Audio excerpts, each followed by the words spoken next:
Hey, what's up, guys? Omega 4 Moon back here with a One Piece manga chapter review 841. Chapter 841. We learned a lot of stuff, a lot of great things, and a lot of stupid things that we did not need to know. We found out about Sanji's mom. A lot of people wanted to learn about the Straw Hat's parents and stuff like that. We've met Luffy's dad. We've met Usopp's dad, and if I'm missing anyone else, someone put it in the comment section below. But we've met Sanji's dad and we've met his mom. But putting his dad aside, we already knew about his dad. But we met his mom. His mom is actually very, very, very sick, and it shows a panel of Sanji, like he's like getting out of his cage, and then he's bringing food to his mom. And then while he's like going, he gets attacked by a dog, and the food actually falls onto the floor. He picks it back up. The servant's like, "Let me taste it. Let me see if it tastes good." And then this part's actually funny. You see like smoke or like death smoke just like coming out of the servant's mouth, as in like the food is just that bad. And Sanji ends up bringing it to his mom, and then his mom's like, "Wow, this tastes actually pretty delicious." So we see that his mom, just like his sister, actually supports him and actually makes him feel good instead of like his brothers like putting him down, beating him up, hitting him, and just calling him like names basically. And this actually goes to show why he's nice to women, because the only two people in his life that actually cared for him were his mom and his sister. After that, no one else actually cared for him. No one liked him. Everyone treated him like he was just a peasant. Even even when he first started, they didn't even like him. Even before Judge sent him into the cell, no one liked him. And then we actually found out that he's not actually stuck in the cage, but he can go in and out. We don't know how though, because Oda doesn't really show us how. It just says it just shows Sanji like leaving the cage, going to visit his mom, but it doesn't really say anything. But the last chapter, the way it showed you, it was like he was stuck in that cage. But it doesn't. He's not really stuck there like they're trying to kill him or like starve him, because they actually bring food to him. They're not. I don't think Judge, even though he is a terrible father, I don't think he's that bad.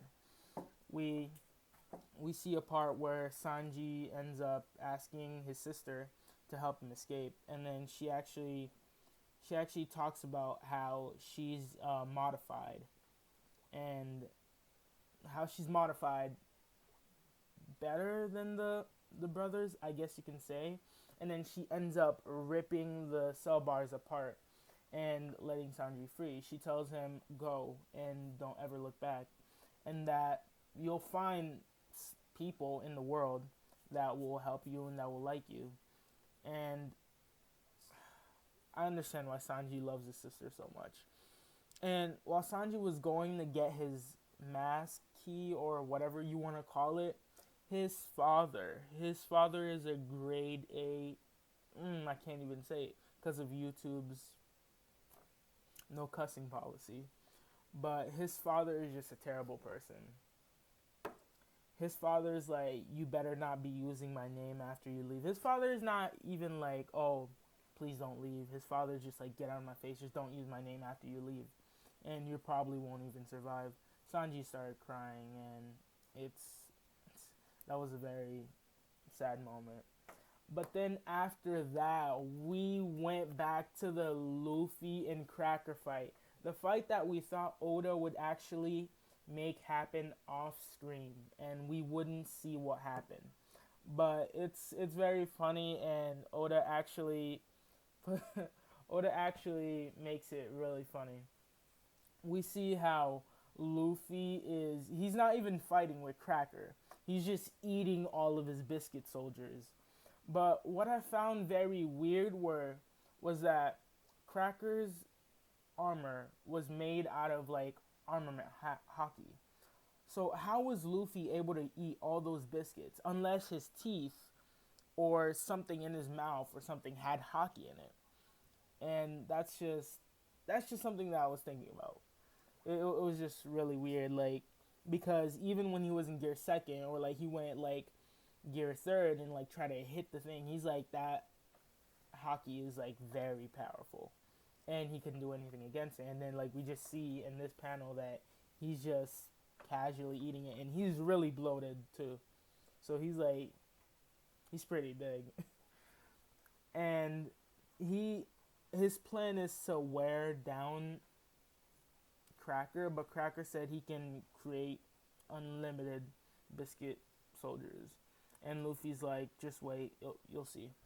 But what I don't understand is how Luffy went gear fourth while he was fighting him, but then when we see him again, Luffy's not in gear fourth, but he's also not tired. So that small period that he went from gear fourth back to his normal state, he's supposed to lose his hockey for, I believe it's 10 minutes. If I got that wrong, please say something in the comment section. He's supposed to lose his hockey for 10 minutes and not be able to do anything, just like when he was fighting Doflamingo for the first time. He lost it, and he had to be protected by the Coliseum soldiers and a couple other people.